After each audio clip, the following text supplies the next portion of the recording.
Welcome to Cardinals Cover 2 with Craig Grialou and Mike Jurecki. Cardinals Cover 2 is brought to you by Arizona Cardinals Podcasts. Visit azcardinals.com/podcasts. From the Dignity Health Arizona Cardinals Training Center, here's Craig Grialou and Mike Jurecki. 10 years ago today. Do you know where you were, Mike Jurecki? Yeah, I was in Tampa watching Super Bowl 43.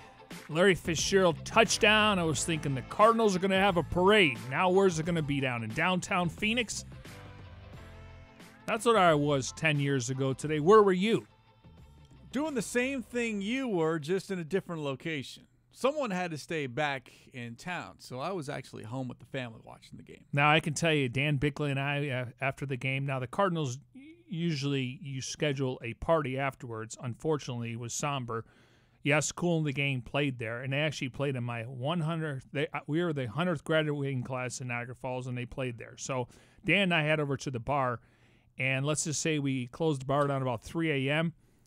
Then I wake up at 5 because we got to fly back to Phoenix to do the show, and there are people on our bus that want to talk about the game, and I'm thinking, not right now.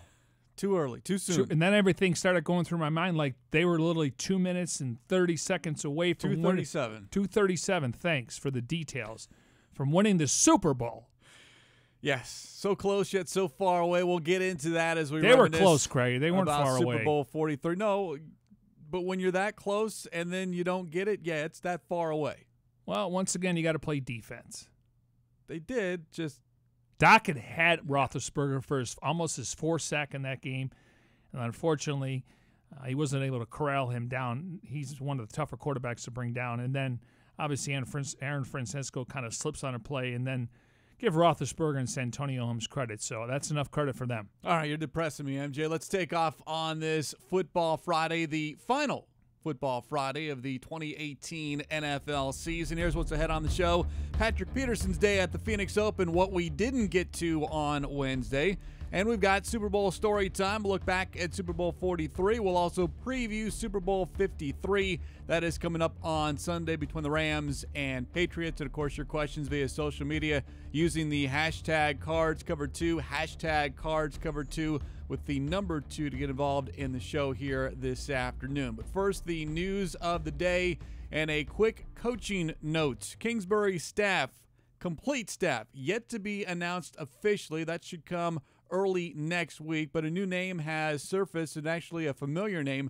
Chris Akoff, according to Bob McManaman of the Arizona Republic, is being retained and promoted to defensive line coach. He was the assistant D-line coach last season, so another name retained by Cliff Kingsbury. That's 3 if the report is true, and wouldn't doubt the reporting, but not official yet, but another name that's familiar with the Cardinals, especially along that defensive line, back in the fold. Yeah, we talk about, obviously, Kingsbury's the head coach. We've checked that box. We talk about Vance Joseph. He's the defensive coordinator. Check that box. And then Tom Clements, passing game coordinator and quarterbacks coach. Check that box.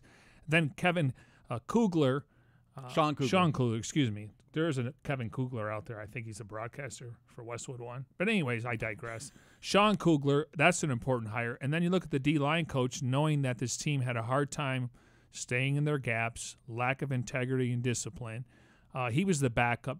No disrespect to Don Johnson, but he was out of football for a few years, and Wilkes was with him in San Diego. So Akoff, and now we get a chance to watch the first 15 or 20 minutes of practice, and we see him going through the drills, and he really stood out last year. What coaching is really about is teaching, and you gotta look at the player and what are his strengths and what are his weaknesses, and we're going to lean to the strengths, and he does a really good job communicating with hand and placement, technique, footwork. So that was a good carryover, and you could see he's got experience. Plus, he knows the personnel. That can go a long way. Well, he got down in the trenches, literally, with those guys. He did. And that was good to see, and he is football back. On a stick. Yes, that's always a fun drill to watch when you simulate the hike. Watch the ball. Don't watch the guy in front of you. Watch the ball. Everyone will start to communicate at that point. But, yeah, I think it's a good guy when it comes to personnel, and he knows what they're looking for from a 3-4 standpoint versus a 4-3. Another note, and this is kind of more up your alley, MJ, but more money to spend in free agency. According to the Players Association, the Cardinals will be bringing $6.4 million of leftover cap space from 2018 with them into 2019. The CBA allows teams to do this, carry over any unused salary cap space from the previous year. So not only is the salary cap going up, but there is an extra 6.5 or so in change of money in addition, which is probably, I was looking at all the listings, it's the middle of the road, about 13, 14. Some teams have considerably less, some have considerably more, but it is good to have a little bit of a buffer going into free agency. Yeah, I think the Niners may have a little bit more money than the Cardinals, and then obviously the Seahawks and Rams are kind of third and fourth in the division. Now, those numbers to me, I don't know how accurate they are. Now, the NFLPA puts that out there to show teams they can carry over. The Cardinals carried about 4-2 last year over to this year. And again, now that Larry's accounting for close to $11 million, we'll find out the actual number. But I don't think they're going to use all that salary cap space this year. Just like you're talking about 6-4, they could carry over 15 to 20 million. And you're going to say, why are you going to do that? Because the following year, they're going to have $104 million, and that tells me they have a lot of free agents. So it's great to have that cap space. First of all, you got to get it right in free agency. It's not the end of all. You build your team in April through the draft. But for the most part, they'll spend the majority of it, but they want to carry some of that money over because now you're looking at DJ Humphries. Does Buchanan return? Do you give him a long-term deal after this year? Marcus Golden, does he return? Do you give him a long-term deal? So you got to ID your core moving forward, and then you kind of figure that out before Josh Rosen wants to go back to the table, and that's not going to happen for a while. Well, you know why the Players Association releases this. They want to make sure the public is aware of how much these teams have to spend, because then those respective fan bases can say, hey, you've got X amount of millions of dollars. Where's that money going to? Well, and that's exactly right, because they want there's going to be over 300 free agents. They want these players paid. And they want these guys to get paid, and they don't want money carrying over. But, hey, they're not the owners. They represent the players. Now, let's go back to Wednesday, and late in the show, we received the text message from our producer, Jim Alejandro, who, again, is supposed to be off this week after the birth of his daughter, Emily. Congratulations to Omo and his wife, Tiffany. But he let us know that Patrick Peterson, during the Pro-Am at the Waste Management Phoenix Open, took the microphone and, well, the PGA Tour's Twitter account captured the moment on the 16th hole. I just want to apologize to everybody for asking for that trade in the middle of the season. I'm here to stay, baby. Three words. I'm here to stay. An apology on top of that, because let's remember, October 22nd, ESPN's Adam Schefter tweeted out that Peterson wanted out. And 2 days later, Peterson released a statement on Instagram, but never really confirmed that he asked for a trade. And when he addressed the media that week, didn't really confirm that he did or didn't. But there were some hurt feelings amongst the fan base. I don't know about many of the players. A lot of them felt that it was, it's a business decision. That's how you feel. And I was of the opinion at the time, MJ, when we talked about it here on Cards Cover 2, that he did owe an apology. Maybe not to the fan base, but to those players, because to me, even though publicly the players never said it, I thought it was a distraction, because at that time in the season, it was a low point. Yeah, I mean, you don't want one of your star players coming out and requesting a trade. Usually that stuff happens behind the scenes. Now, recently, according to Kyle Odegaard, and Patrick has had conversation with Michael Bidwell. I'm sure the reassurance is, hey, we're going back to a 3-4. You're still going to be our guy. Now, Patrick's under contract for 2 more years, and you hear all this rumors out there, well, they should trade him for Antonio Brown. They're totally two different conversations. I think eventually, if Patrick continues to play as well as he's played in the last few years, if not since he's been in the NFL, this is more about getting a new contract. Posturing, you think? No, he wants everyone to know he wasn't happy playing in the 4-3, even though he was more successful when it came to tackling. But he still wants to cover the number 1 wide receiver. So he looks like he wants to travel. Yes, he wants to travel. And when he got paid, he was one of the highest paid corners in football, along with Richard Sherman, and rightfully so. Now he's probably in the top 5, top 6, making $13 million a year, and that's great money. But I think he feels like he's still in his prime and he's still peaking, and based on numbers and lack of targets and touches the opposing receivers get, he's right. Now it's a matter of, again, we get back to how much money they have. Who is your core moving forward? I think a little bit of this is about him possibly wanting a new contract. Well, just the analytics, the numbers, Pro Football Focus. Some like it, some don't. I use it at times to kind of enhance your opinion on what you're seeing and what you're not seeing. But according to them, 2018 was Peterson's best season overall, and there was no All-Pro. He did make the Pro Bowl, but he wasn't considered amongst the top cornerbacks just because the interceptions aren't there. I hear it all the time from the fan base. He doesn't like contact. Okay, look at the great corners. You think Champ Bailey liked contact? You throw in there another great corner in Deion Sanders. Sherman, he'll tackle. I mean, obviously he's been through some injuries, so I hear it all the time. I don't want my star corner tackling. Now, you can use the sidelines as a decoy to use it as an extra defender. Now, if it's one-on-one in the hole, you have to make that tackle. I'm not saying you just do the Matador defense where you allow them to get around you. And we know this team was a poor tackling team last year. That's what led to some of these long runs. But I couldn't care less if he tackles anybody. I want him to shut down the opposing number one wide receiver and make that quarterback think twice about throwing to that side. You mentioned his contract. He's got 2 years left on his current deal. Prior to Peterson's announcements on the 16th hole at the Waste Management Phoenix Open, Peterson did have a chance to speak to Kyle Odegaard, our colleague on azcardinals.com, and ask Peterson about his future with the Cardinals. And you feel like you can play your whole career with this team? I definitely think I can. I definitely think I can, especially with the youth of our head coach and also the youth of his team. The sky's the limit for us. We just have to get the right pilot behind the plane to take us to the right destination.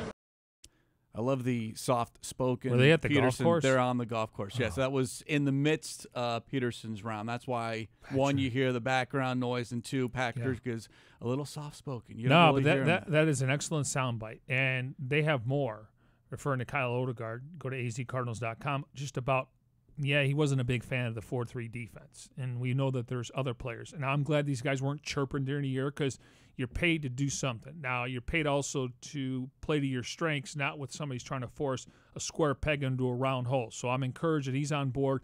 They need a Patrick Peterson. Now, for the probably fourth or fifth offseason, we're going to be talking about the opposite position when it comes to playing cornerback. They've had some guys in the mix, but I think they got to go out and get a veteran guy, and I would also draft one.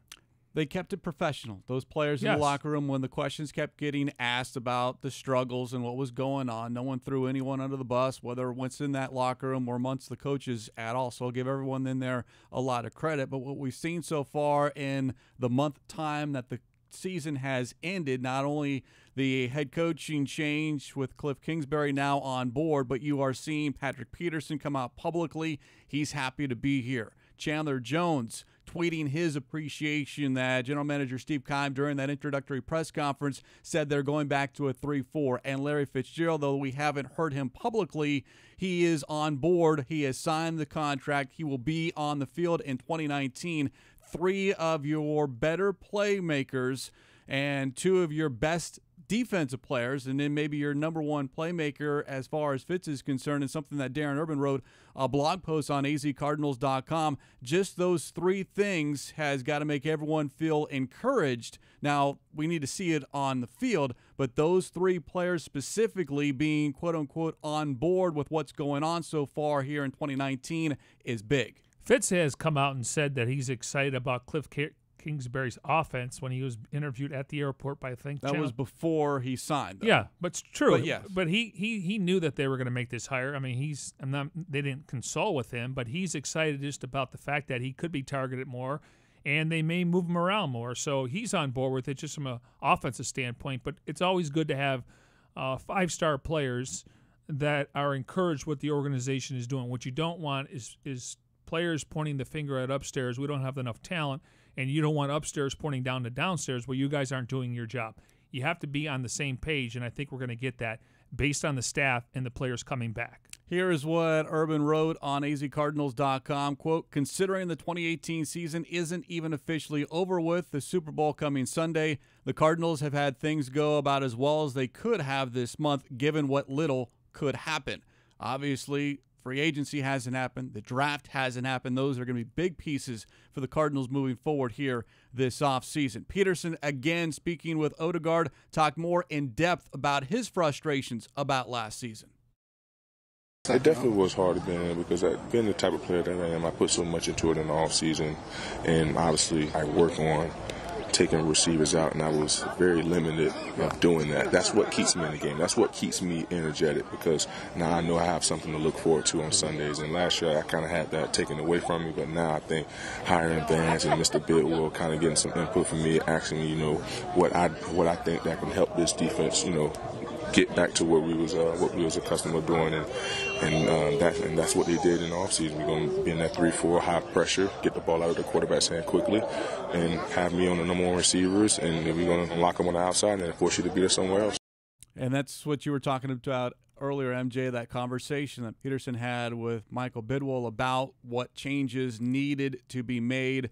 And not that Peterson made these decisions, but offered input, and that's what you like to see, especially with your core players, your superstar players, to be involved in that process, not making decisions, but giving their opinion. Well, giving your input, and, listen, Patrick wants to win, and he obviously is a guy that has a direct relationship with the owner, which is good. Now you get input for that from players, and then you take it and you kind of mesh it up and figure out what are we going to do. So I'm glad he's on board. You don't want to have any players 1 foot in and 1 foot out. He's got both feet in, and that can go a long way to not only him, but knowing if you play well here, they will ID you part of the core, and you could get extended. In other words, the grass isn't always greener on the other side. We've said this a couple of times going into seasons, going into training camps about, is Peterson going to be motivated, more motivated? Well, there's been a coaching change. I think he's excited. And two, the fact that he wasn't named an All-Pro, and that is something that he likes to see on his resume. Didn't get a chance in 2018, despite what the analytical numbers say. I'm interested to see just what kind of a motivated Patrick Peterson will see. The age doesn't bother him. It keeps himself in great shape. And as you mentioned, he's still in his prime, and sometimes maybe even getting better as far as a little bit more crafty. Savvy. Yeah, exactly. Perfect word, because of the tricks of the trade that he's learned. Yeah, there's nothing he's not going to see on film that he hasn't obviously played against. So he's more savvy, more knowledgeable, and sometimes you don't have to exert as much energy. And maybe in the first quarter, second quarter, or in the third and fourth quarter, he's going to get more interceptions, and he's going to make more impact plays, which is not so much a pick six. Get an interception when they're in the red zone. Try to bring it back a little bit. Give your offense a short field to play with. So I want more impact plays from Patrick Peterson, and I think whatever motivation he needs, that he wasn't an All-Pro, listen, these guys probably don't need motivation, but if somebody's doubting you, that's where they want to show you that they're better than you're thinking they are. Real quick, punt return, or is that completely done because of Christian Kirk? Well, I think he has the Deion Sanders rules. I don't know how Cliff's going to handle that. We know Jeff Rodgers is a special teams coach. Listen, Christian Kirk is very capable of doing that. He did it in college, did it in high school.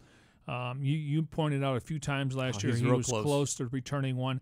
And then you got Farrell Cooper, so we shouldn't be concerned with the return game, punt return, kick return. Now, the special teams units as a whole has got to get better on tackling on some of those Andy Lee punts. Sometimes you can outkick your coverage. I thought his hang time was really good this year. And, Brandon Williams and Rudy Ford, we'll see if Zeke Turner's the gunner. So from a technical standpoint, I think they're good return-wise. You want to get better on special teams. And then we'll see about Zane Gonzalez. I would bring another kicker in. I think it's Zane's job to lose. He's made some clutch kicks already, one in Green Bay. And I think they want him to be the guy. Now he's got to earn the job. Of course, Peterson was at the Open on Wednesday playing golf, participating, as I mentioned, at the Pro-Am, and that's where our colleague Lisa Matthews caught up with him just after his first tee shot.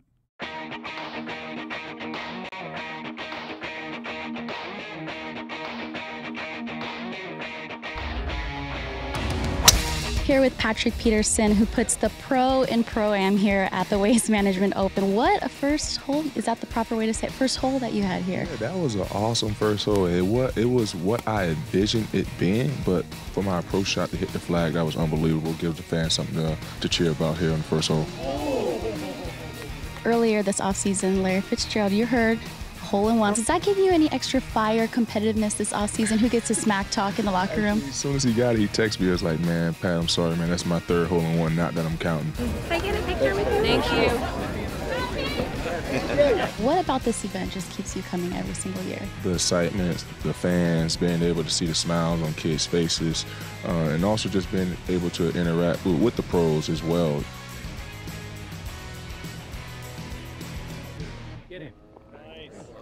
Thank you. Thank you. Some guys have all the luck. The man does love his What golf. can he do? I think we've asked him that, and I don't think we actually really have gotten an answer because he always mentioned that he did something or tried it and excelled at. Yeah, it's a good question. I don't know. I just think he's one of those guys, if he put his mind to it, I think he could play baseball. Maybe size-wise, maybe not basketball, but we see short point guards. And then football, he's excelling at that. I mean, eight seasons in the NFL, 8 Pro Bowls. It's interesting that, him and Larry have this back-and-forth relationship, but I didn't realize Larry had 3. I didn't realize that either. He's so modest. And did you notice that Peterson didn't come back with how many he has? So either he was being modest and not wanting to overshadow number 11, or the fact that he doesn't have any at all. Yeah, I think doesn't have any. Okay. Thank you, Grant. See, we got our crack staff working. Grant for us. Greeley, by the way, helping us out here on this Cards Cover 2 Friday afternoon. He's the one that shot that Patrick Peterson piece at the Phoenix Open. Beautifully very done, nice. by the way. Yeah, very informative. Golf clap for Grant. Let's do golf clap there. Very well done. Yeah, like I said, I mean, I think he's going to go to Tahoe. That's right before training camp. Curious to see how he does there. It's a little bit different format. Usually get these former pitchers, Mark Mulder, and some other guys, even Mark Rippon, a quarterback. They put up these different scores. So I'm curious to see how he does there because that's really the last thing he's going to do before training camp. Broadcasting here on this Friday afternoon, a football Friday from the Dignity Health Arizona Cardinals Training Center, and doing so in our Bose QC35s. We'll get to the Bird Gang sound-off in a moment. Again, hashtag Cards Cover 2, hashtag Cards Cover 2 to get your questions in on the show, and that's using the number 2 to get involved. We talked about it at the start of the show 10 years ago today, Super Bowl 43, Cardinals and Steelers. Just really an incredible achievement, first of all, an unforgettable moment, and then, yes, heartbreak. 2:37, Cardinals take the lead. Unfortunately, we know what happened. Ben Roethlisberger rallies the Steelers back. They win the Super Bowl. Cardinals do not. You, MJ, along with Darren Urban and Tim Delaney, gathered in this very same studio earlier this week to reminisce. Here's a quick look at Insiders.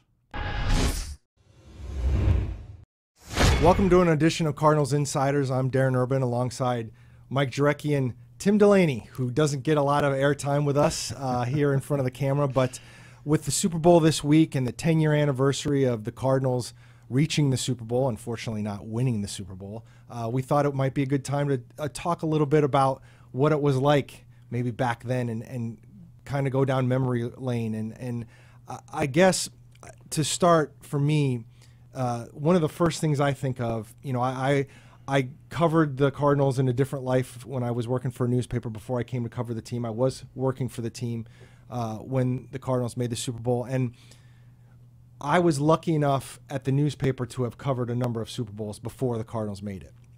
And one of the things I remember when the Buccaneers and the Raiders made the Super Bowl, and the Buccaneers, of course, had a couple of former Cardinals, Simeon Rice, Michael Pittman, and they won that Super Bowl. And I remember writing my column after that game when the Buccaneers won, which was after the 2002 season,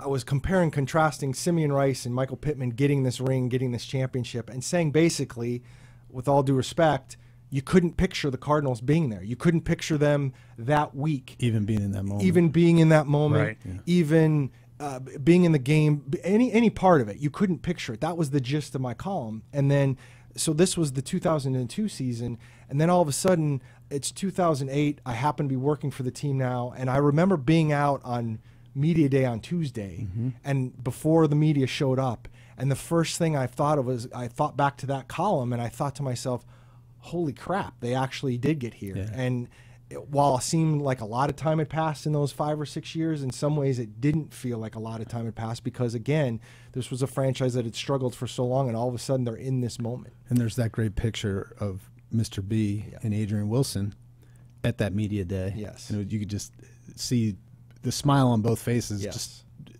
picture tells 1,000 words there. Absolutely. It's just, it was surreal in a lot of ways, and we could talk about that whole run up, but I want to kind of keep it to the Super Bowl and the Super Bowl week and kind of the different things that happened. Tim, why don't you take it? I mean, Sure. Yeah. I mean, that was my first year with the team, so I did not suffer as much as everybody else. But a couple things really stand out to me. One is just a funny personal story. Right before the game, I had to run a credential out, and we all, for anyone who's never been to a Super Bowl, the perimeter around these things is like a mile. So I had to run a credential out to someone that was working on a radio broadcast, and everyone was allowed to bring a family member from the Cardinals. Yep.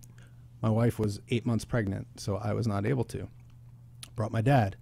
So I'm running this credential out an hour before the game, and I'm sprinting around a corner and slam into a guy, beer flies. It's my dad. Wow.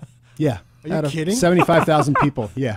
Me and my dad collide in the probably more than 75,000 right outside the Super Bowl. Yeah. But as far as the team goes, I think my biggest memory was riding the bus over from the hotel to the Super Bowl, and like the moment felt so big, and I just happened to like get off the bus after Kurt Warner. I was not trying to get camera time, but just walking like in that tunnel behind Kurt, it was just such a cool moment. I mean, one of the coolest moments, not only in my professional life, but as a sports fan. Yeah, just experiencing that. Mike, you were in a different position than us. Yeah, I was doing radio at the time. You were doing radio, and you weren't working for the team, right? So it was kind of a different feel for you, I'm guessing.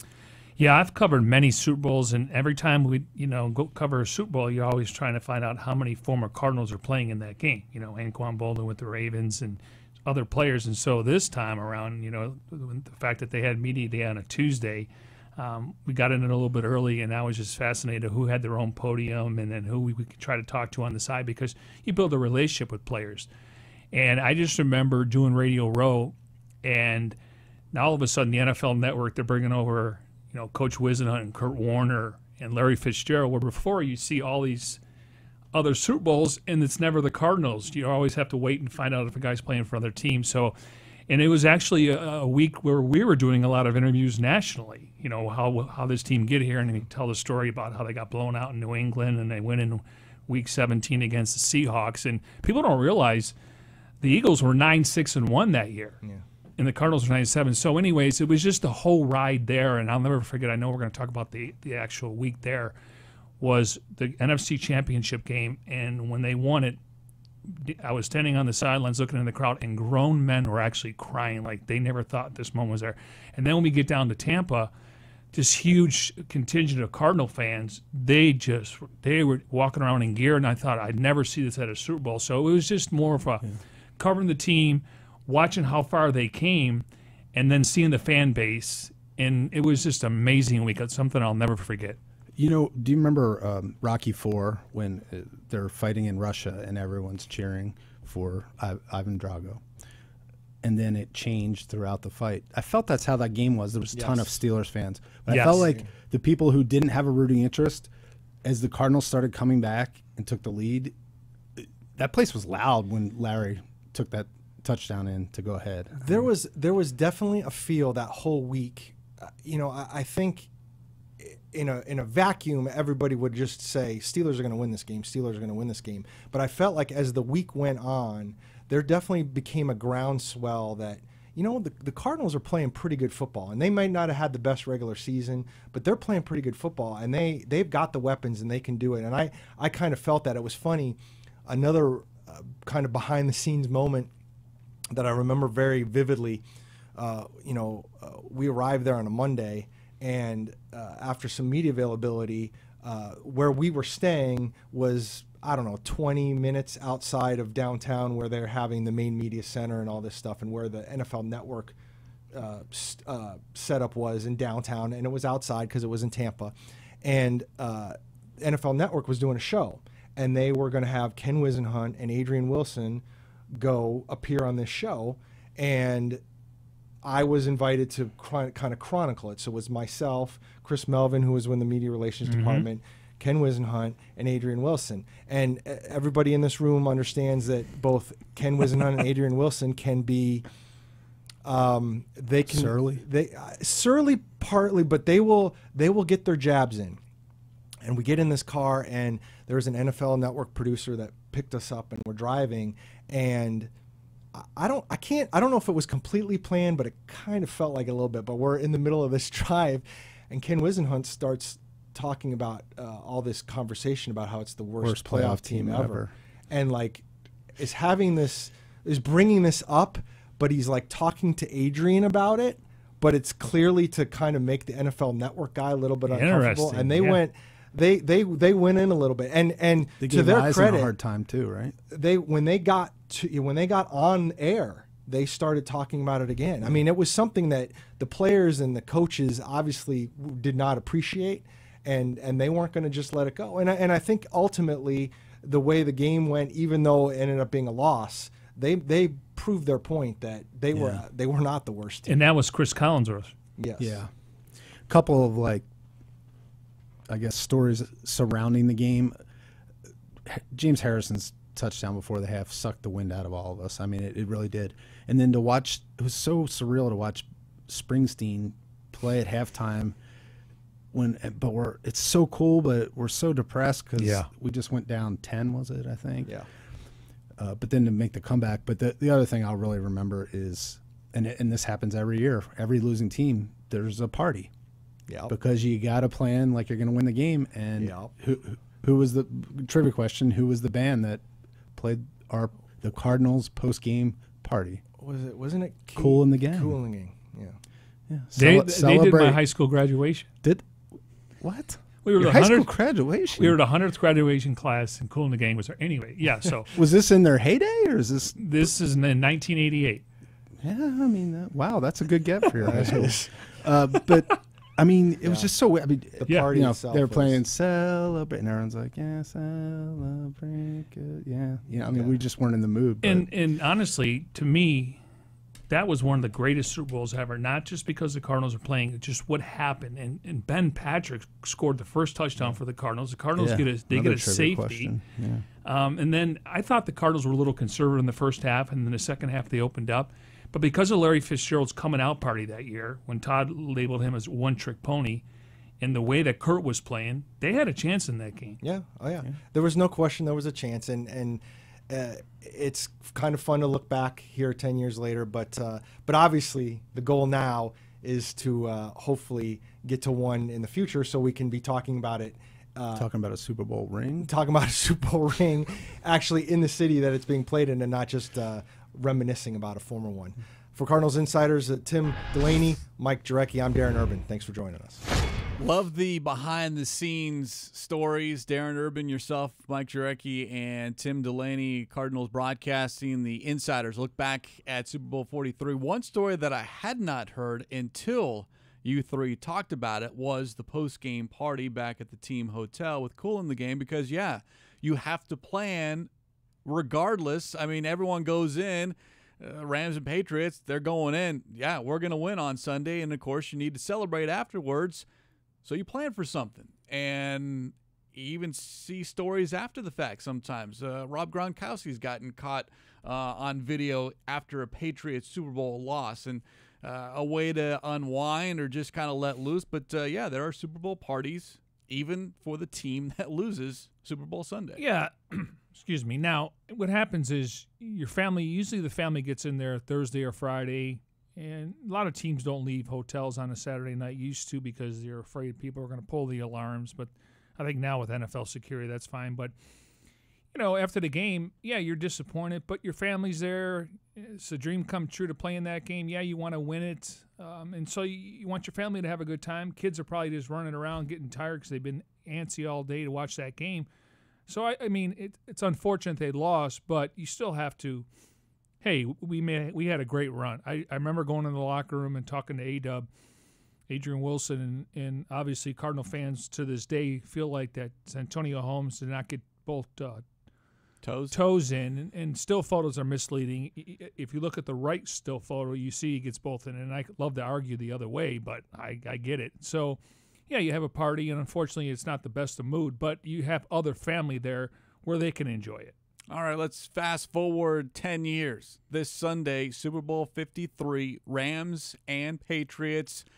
As we kind of look at the matchup here on Cards Cover 2, and, of course, the Rams coming out of the NFC West, the Patriots out of the AFC East in their third straight year, the 9th Super Bowl appearance with Bill Belichick and Tom Brady. You've got the oldest or the biggest discrepancy as far as age is between head coaches and quarterbacks. And the main storyline we've heard a lot about coming from Atlanta, MJ, is just the experience. And I believe it's like 36 Patriot players have Super Bowl experience. The Rams have 4 players on their roster with Super Bowl experience, and many believe that's going to be the tipping point in this ballgame. Yeah, don't ask Bill Belichick that. He claims experience has nothing to do with this game. I'll say this once, and you hear this from players, and I can't speak from experience because I've never played the game, but when the ball is kicked off, then usually all bets are off. It's just a normal football game. But what you have to adjust to, a couple things. Timeouts are longer, and halftime is definitely longer. It's doubled what you usually get in a regular season ball game. Yeah, 22 minutes, is it? I think it's 12 in the regular season. Almost like 24, 25 because you got to bring in, they make but all stages and all that. Figured out though. I think it's 22. It could bleed to 23. But when you're on a routine for these players, yeah, get into the locker room and then you're ready to go. See, I don't buy into that. No? It gives you more time to kind of drink some orange, get some oranges, because what happens is the head coach will address the team, and then you break down into your positions. Yeah, you get a little antsy. And some guys, depending on who the performers are, they'll watch it from the tunnel. Now the kickers and punters got to get out there because they got to get warmed up for the second half. But it's a Super Bowl, man. It's a party. It's the games become secondary. It's all the entertainment now when the ball's kicked off. And I'm curious to see what that first quarter is, because I thought Jared Goff this week in his interviews, he looked nervous to me. Now, sitting next to Tom Brady, and they were asked, Tom, what kind of advice would you give me? He said, I'm not giving him any advice. I wouldn't crazy? either. No, I wouldn't. Maybe after the game. Absolutely. Yeah, but I'm not giving him any advice. I mean, Tom had to deal with it as a young player. So I'm curious now, when you go back to the Rams and Patriots when Kurt Warner was the quarterback, and Bill Belichick did a wonderful job. He takes away your strength and makes it a weakness, and they really shut down Marshall Faulk in that game. But Kurt thought that they came out and mugged them. So that's something to look for, because if you want to say the Patriots are more physical, yes, they are. The Rams are more of a finesse team. So I'm curious to see when it comes to Brandon Cooks and Robert Woods, within 5 yards of the line of scrimmage, are they getting mugged? And are they going to call it? Are they going to make the same call in the first quarter as the fourth quarter? I think both teams are going to try to run the football. I give the advantage to the Patriots because of Sony Michel, James White, Rex Buckhalter, Devlin, the fullback. But we know what Gurley and what C.J. Anderson's done. So I'm curious to see what the score is at halftime. Obviously, we know that McVay is going to try to score, but you don't want to score too quick in this game because you want to leave Tom Brady and that offense on the other side of the field. I like the Patriots 34-31. I like the Patriots as well, winning a close ball game. I'm rooting for the Rams, though. I want this division to represent. Because it does uplift everyone else within well, the division? I mean, since 2000. Or do you like the fact that there's a Super Bowl hangover, typically, unless you're the Patriots? Well, possibly, yeah. But I still think the Rams are the team to beat just based on the roster. You're not going to be able to retain every single guy like Sue and Peters and Aqib Talib, but Les Snead's done a good job replacing those players. No, this division, Seattle's gone to 3 Super Bowls since 2000. The Rams have 2. The Niners have 1. The Cardinals have 1. So I want the NFC West represented. So I'm going to root for the Rams, but I like the Patriots to win the football game. 2 things that I'm interested in is Am I hedging my bet there? No. Okay. I got it. Walk the line. It's okay. No Switzerland here, Grialou. The health of Todd Gurley. Is he healthy? Well, is according to the injury report, well, I know he's not on the injury report. Nobody but there's is. something wrong with Gurley when you only get 5 touches in the NFC Championship game. Granted, he admitted he didn't play well. C.J. Anderson has done nothing but play well since he arrived on scene. But I think you're a much better team with Gurley on the field. And then the other thing is that Rams defensive front, or defensive line, I should say, Aaron Donald, who doesn't have a sack in the postseason yet, can they get to Tom Brady, because he hasn't been sacked in the postseason so far, and we know if you can get to Brady, you can cause him to make mistakes. I'm assuming they're going to get there. He just gets rid of the ball so fast. I mean, the bubble screen, the quick throws to Gronk on the slant. Edelman kind of works the numbers. They're going to get to him because Wade Phillips is going to bring a corner blitz, whether that's Aqib Talib, that's Marcus Peters. Joyner, the safety. The linebacker, Littleton, he's probably going to have 14 tackles in this game. So they're going to bring the blitz to take him off his spot. But Josh McDaniels is going to go toe-to-toe with Wade Phillips in this game. I just think New England's the more physical team. I know Belichick doesn't buy into the experience part, but again, I think it's going to be a close game. I'm hoping for a close game, and it could come down to a kick. And we know that, you look at Zerline, 57-yarder, right? Yes. We know Gostkowski's missed some extra points this year. He's made some big field goals, so it could come down to special teams. And if I give special teams an advantage, and John Fossil is one of the best special teams coaches in football, but Belichick cut his teeth coaching special teams. And you watch what he did when they were down by 25 against the Falcons. They were kicking the ball to the 3-yard line, and they were forcing them 3 and out. So Brady in the offense got the ball back at the 50-yard line. That's how they were able to score. Now, granted, Kyle Shanahan should have ran the ball more with Matt Ryan once the Julio Jones catch was there. They could have kicked the field goal, and that game's over. So you would think on paper I give the advantage to the Rams on special teams. I'm giving it to the Patriots. Should be a lot of fun on Sunday, Rams and Patriots. Now, before the Super Bowl gets underway, right before kickoff, the NFL will debut a commercial highlighting the upcoming season, the league's 100th. We got a small snippet of that commercial earlier in the week. Here's another quick tease.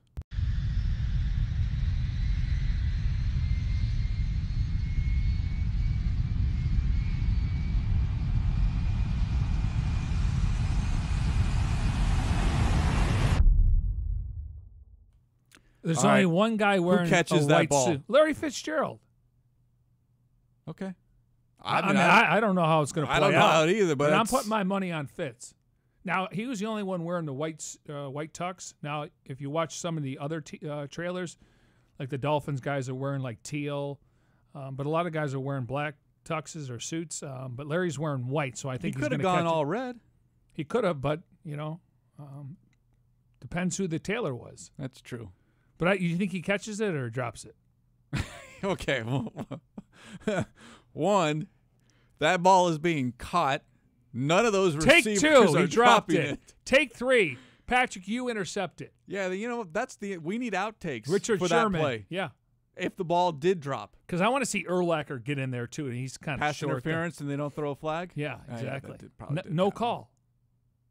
Move on, Craig. That probably didn't happen. It's a Football Friday here on Cards Cover 2 as we come to you from the Dignity Health Arizona Cardinals Training Center, broadcasting in our Bose QC35s. Time right now for the Bird Gang to sound off using the hashtag Cards Cover 2, hashtag Cards Cover 2. What is the Bird Gang sounding off on here on this Friday? We'll begin with Instagram, and this is a question that we've kind of touched on, but certainly an interesting one from this user. Wants to know what part of Rosen's game makes him a good fit for the air raid offense. Well, the fact that he's ran the RPOs, he's going to get a version of the air raid system, which means get rid of the football. Now he's going to have the protection. They got to get some more receivers than Christian Kirk and Larry Fitzgerald.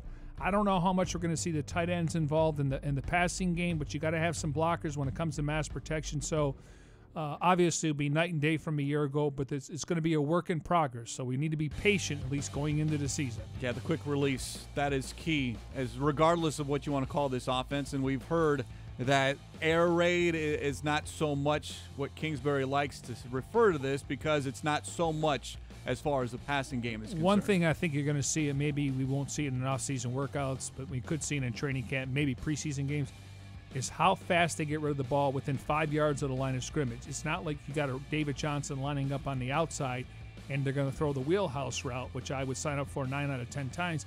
It's putting David Johnson next to Rosen, faking the handoff, and then throwing it to him while he's running so he's got motion. Next thing you know, a 5-yard pass becomes a 20-yard pickup. Let's move to Twitter. This user wants to know, I'm excited about the Bryant Mitchell signing to the Cardinals. Can we talk about what he may be able to do for us? I don't know a lot about Brian Mitchell. I know that he's excited to be an Arizona Cardinal. He's going to have to make the roster, but listen, flood the position. We know that the Cardinals have Fitz under a contract, Christian Kirk, Jalen Tolliver, Farrell Cooper, Trent Sherfield, and now you throw in Mitchell. So we'll see if they could keep 7 wide receivers on the roster. That's what I was told, because they're going to go 3 wide. Obviously, not all 7 are going to dress on game day. Last year they kept 5, and they would dress 4 on game day. If you're one of those guys, 4, 5, 6, or 7, you're going to have to play on special teams. 2 things I know about Bryant. One, he's got great Ryan height. Mitchell. Yeah. He's got great height, 6'2". He's got a great following on social media. Is he following you? He's following, and there are a lot of fans blowing up my Twitter timeline. Maybe when he catches a few passes, we can bring him in here. Absolutely. And chat with The him. one thing is, because I don't watch a lot of CFL football, and that's where he's been the last 3 seasons. Hey, listen. Lighten it up, but I haven't seen it. Try to find a diamond in the rough. Absolutely. Listen, at the end of the day, GMs, coaches, and scouts, they couldn't care less where you came from. It's what you do when you get here. Absolutely. More on Twitter, and this now kind of looking at the NFL draft. What do you think we would be able to get in a trade for the number 1 pick? Well, it depends. First of all, are they open for business? I'm going to answer out loud. I think they are. How far do they go down? Do they go down to 5, 6, or 7? I wouldn't go further than that. So it depends on who's moving up. Obviously, we need Dwayne Haskins and Kyle Murray to really have a good combine. If we get a couple quarterbacks in there, we know Jacksonville's going to looking for a quarterback, even though I think Nick Foles is an option. The Giants, Eli's on the 19th hole of his career. All right, 17th or 18th. And 20th? No. Yeah, so if the Giants and Jags want to move up, Miami's looks like they're going to move on from Ryan Tannehill. They're tanking this year for 2020 draft class with Tua and the kid from Oregon. So it depends how far they move down.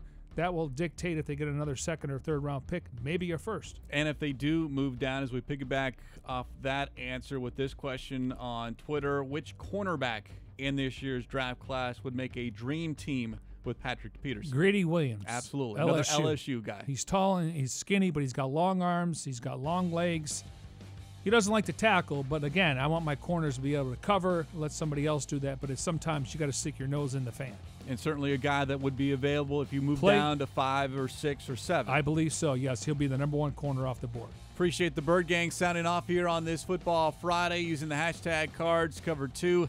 Hashtag #CardsCover2 with the number 2 to get involved in the show. And again, we say it all the time. If we did not get to your question here, keep them coming because we'll do it on our own or in next show, which will be next Wednesday. No show on Monday. We've got the day after the Super Bowl off. The offices here are closed, and that Monday should be a holiday anyway. It should be. Now, a lot of people want the Super Bowl on Saturday, but when it comes to Saturday viewing, you just don't have the same viewers and people eyeballs on TV. And so it's on Sunday, and I'm sure a lot of people are going to call into sick on work on Monday because they're going to be dealing with that hangover. So pace yourself over the game and have a good time. And we don't have to call in sick. No, Mr. Bidwell has given the entire organization off on the day after the Super Bowl, so thank you for allowing us to be off. Absolutely. And with that, we'll wrap up this edition of Cards Cover 2. Special thanks to those behind the scenes, Tim Delaney, Jim Alejandro, Jeremy Schnell, Grant Greeley, Brandon Natus, and Jackson Sipes.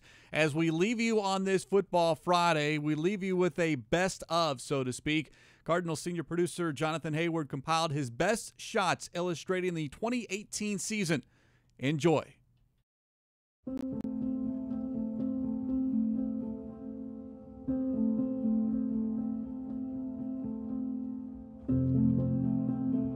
Nobody outworked us today. When we turn on that film on Monday, nobody outworked us. I believe everybody in this house, we about to take off on these boards. Rock with me a little bit, rock.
Got him!